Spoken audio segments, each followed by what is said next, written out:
I asked my mother for money to buy pad, and she said, "Don't you have a boyfriend?" Those words sank deep. It wasn't the first time she said something that broke me, but this one stung differently. When Papa died, our world collapsed. Not because we were poor. Papa left us more than enough, but because he was the glue that held everything together. He loved us fiercely, especially my sister and me. He always said, "No matter what happens, take care of each other." But Mama lost herself completely after Papa's death. In less than a year, she met a man named Dixon, and suddenly our home no longer felt like ours. He came in with a fake smile and the kind of charm that could deceive even the smartest person. We were still teenagers. I was 15 and my sister 17, but even at that age, we could sense something dark about him. It didn't take long for our fears to become real. Whenever Mama was not around, he would come too close, whisper things that made my skin crawl, and try to touch us in ways that made my stomach turn. But Papa had trained us in Taekwondo before he died, saying, "Learn this for your protection." That training became our saving grace. The first time Dixon tried to force himself on my sister, we fought back with every strength we had. He never expected resistance, and that day, he ran out of the house cursing under his breath.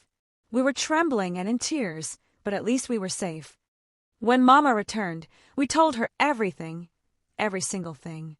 We expected her to be furious, to chase him away. Instead, she turned on us. "You girls are evil," she said. "You don't want me to be happy. You're jealous because I've found someone who loves me." That night, I cried until my pillow was wet. My sister sat beside me, shaking her head in silence. It was the kind of pain that stays deep in your chest and refuses to leave. From that day, things got worse. Dixon began to avoid us, but he got close to Mama, too close.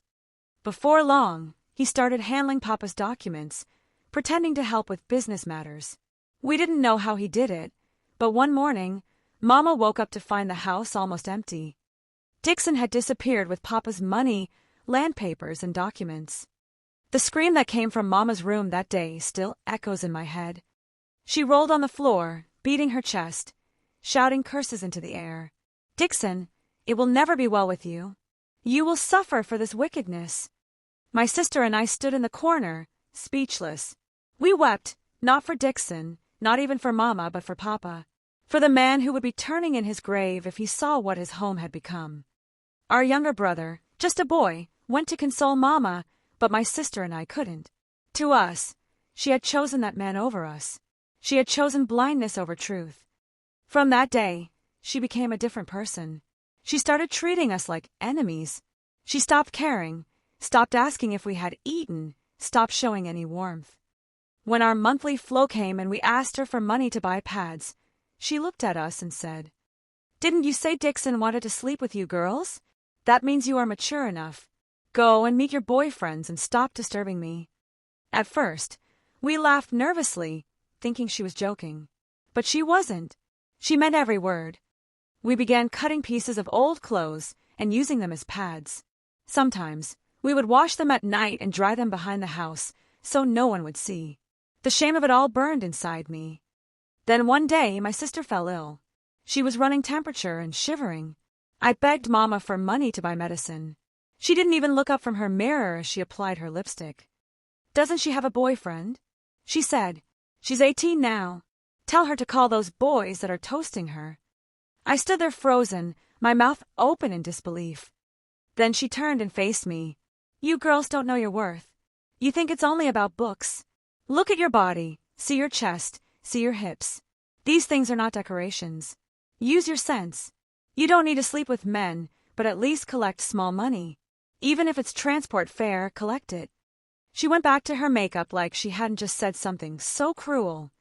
That night, I sat beside my sick sister, watching her struggle to breathe.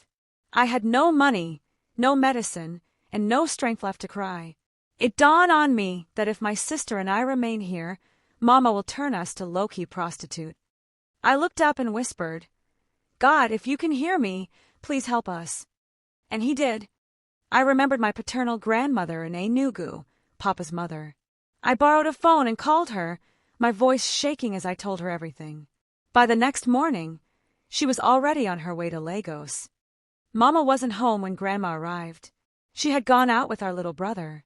We quickly packed a few clothes, wrote a short letter, and left that night. My sister took the medicine Grandma brought, and we all traveled back to Enugu together. Life in the village was peaceful. Grandma welcomed us with open arms and a heart full of love. She had a large poultry farm with chickens, guinea fowls, and vegetables. We helped her on the farm, and she sent us back to school.